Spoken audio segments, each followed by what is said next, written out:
என்ட பொண்ணு மொளை அப்படி கூப்பிட்டு கேட்டிருக்கீங்களேங்க. அதே மாதிரி தாங்க இருக்கும் இது சொல்லும் போது. என்ட ஃபிஷ்ஷு மொழி கண்டிப்பாக ட்ரை பண்ணி பாருங்கள். நான் சால்மன் ஃபிஷ்ஷை ஒரு 3/4 கிலோ எடுத்து நல்ல க்யூபாக கட் பண்ணிட்டேங்க. உங்களுக்கு எந்த சதோல ஃபிஷ்ஷும் இது பண்ணலாம். இப்போ அதில் 1/4 ஸ்பூன் மஞ்சத்தூள், 1 ஸ்பூன் மிளகுத்தூள், 1 ஸ்பூன் உப்பு, 1 எலுமிச்சை போட்டு நல்லா பிசைஞ்சு ஒரு 30 நிமிஷம் ஊற வச்சுருங்க.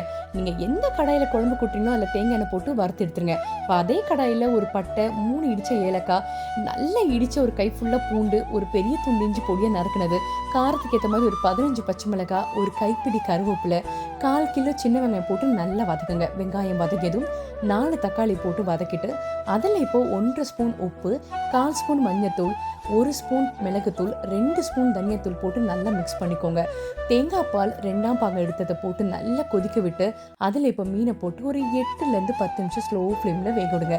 ஸ்டவ் ஆஃப் பண்ணிவிட்டு திக்காக இருக்கிற 1ஆம் தேங்காய் பாலை ஊற்றி இறக்குனீங்கன்னா ஃபிஷ் மோளி